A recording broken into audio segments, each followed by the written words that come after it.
नमस्कार दोस्तों, मैं डॉक्टर विजय कुमार आप सभी का स्वागत करता हूं। आज के इस लेक्चर में आज के लेक्चर का टॉपिक है हेरिडिबिलिटी पार्ट 11।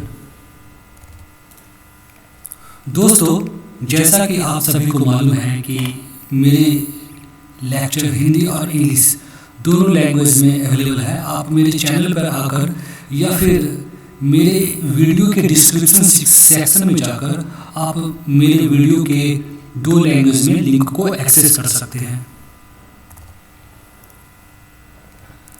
जैसा कि विदित है कि इस हेरिडिबिलिटी सीरीज में मैंने अब तक introduction, definition, types, general features, myth और मिसकंसेप्शंस, इंपॉर्टेंस, यूजेस, इसके अलावा मेथड ऑफ एस्टिमेशन ऑफ हेरिडिबिलिटी में से मैंने ट्विन बेसिस पर, of spring parent relationship basis पर, हाफ सिव इंफॉर्मेशन बेसिस पर किस तरीके से हेरिडिबिलिटी को एस्टिमेट किया जा सकता है, इस बारे में अब तक मैंने डिस्कशन किया है। आज के इस लेक्चर में मैं फुल सिव इंफॉर्मेशन के बेसिस पर किस तरीके से हेरिडिबिलिटी को एस्टिमेट किया जा सकता है, इस बारे में चर्चा करूँगा। तो आइए दोस्तों, आज के इस वीडियो में देखते हैं फुल सिव एनालिसिस के जरिए किस तरीके से हेरिडिबिलिटी को एस्टिमेट किया जा सकता है। When mating of a sire with a dam produces several offsprings, the progeny thus produced constitute a full sieve family। जब किसी एक पार्टिकुलर सायर से एक डैम कई सारे ऑफ स्प्रिंग को प्रोड्यूस करते हैं तो उस ग्रुप ऑफ प्रोजेनिस को हम जनरली फुल सिव फैमिली कहते हैं। The full sib families are common in poultry and swine. Generally poultry में और पिग की कंडीशन में हमें फुल सिव फैमिलीज मिलते हैं। हम फार्म में फुल सिव फैमिलीज देखते हैं पोल्ट्री और पिग के कंडीशन में। Total phenotypic variation observed in progeny can be partitioned through analysis of variance into following components। जैसा कि हमने हाफ सिव एनालिसिस में भी with the help of analysis of variance ANOVA के हेल्प से हमने जो भी फिनोटाइपिक वेरिएशन थे उनको हमने पार्टीशन किया था। यहाँ पर भी फुल सिव एनालिसिस में भी with the help of ANOVA हम टोटल फिनोटाइपिक वेरिएशन को पार्टीशन करेंगे और जो डिफरेंट वेरिएशंस होंगे वो कुछ इस तरीके से है। Differences between the progeny of different sires designated as between sire component of variation, और इसे हम सिंबलाइज करते हैं सिग्मा स्क्वायर एस से। तो जो डिफरेंसेस हम प्रोजेनी में डिफरेंट सायर से प्रोड्यूस्ड होने वाली प्रोजेनी में जो डिफरेंसेस हम स्टडी करते हैं उसे हम between sire component of variance बोलते हैं और इसे हम डिनोट करते हैं सिग्मा स्क्वायर एस से। Differences between the progeny of dams mated to same sire designated as between dam component of variance.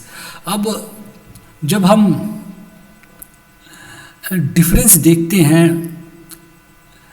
Different dams जो कि एक पार्टिकुलर साइड से मेट करें और वहाँ से जो प्रोजेनीज आते हैं उनके बीच में जो डिफरेंसेस को जो हम स्टडी करते हैं और जो हम वेरिएंस जो हमें मिलता है उसे हम बोलते हैं between dam component of variance, और इसे हम डिनोट करते हैं सिग्मा स्क्वायर डी से।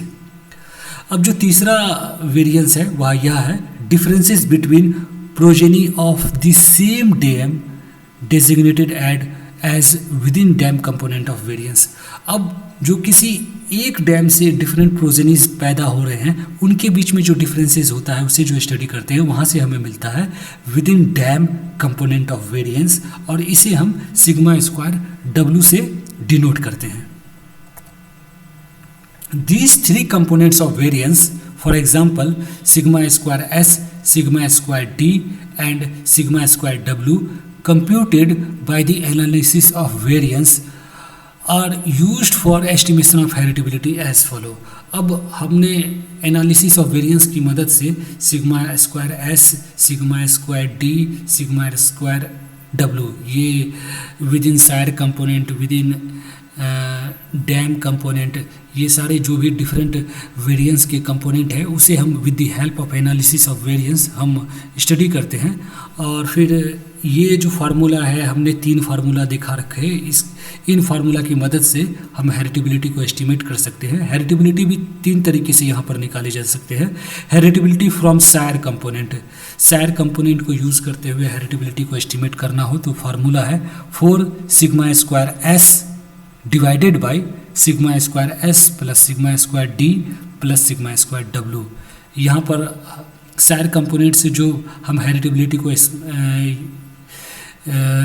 एस्टिमेट करते हैं तो हम न्यूमरेटर में सिग्मा स्क्वायर एस रखते हैं, सायर कंपोनेंट ऑफ वेरिएंस रखते हैं। ये जो दूसरा फार्मूला है वो है हेरिटेबिलिटी फ्रॉम डैम कंपोनेंट, तो यहाँ पर हम 4 sigma square D divided by sigma square S plus sigma square D plus sigma square W, ये वाला फार्मूला यूज़ करते हैं। हमने यहाँ पर न्यूमरेटर में सिग्मा स्क्वायर डी को रखा है। अब heritability from sire plus dam component, दोनों कंपोनेंट को यूज़ करते हुए जब हम हेरिटेबिलिटी को एस्टिमेट करना हो तो उसका फार्मूला होता है 2 into sigma square S plus sigma square D divided by sigma square S plus sigma square D plus sigma square W. यहाँ पर हमने दोनों सायर कंपोनेंट और डैम कंपोनेंट दोनों के योग को हमने यूज़ किया है न्यूमरेटर वाले पार्ट में, फिर उसे हमने टोटल वेरिएंस के साथ डिवाइड कर दिया है। तो इन फार्मूला के जरिए हम हेरिटेबिलिटी को निकाल सकते हैं। इस मेथड के कुछ लिमिटेशंस है। जो पहला लिमिटेशन है वह है the computation involved in calculating the heritability from full sib analysis are complicated. यहाँ पर यह जो मेथड है यह काफ़ी कॉम्प्लिकेटेड मेथड है, यह इसका पहला लिमिटेशन है।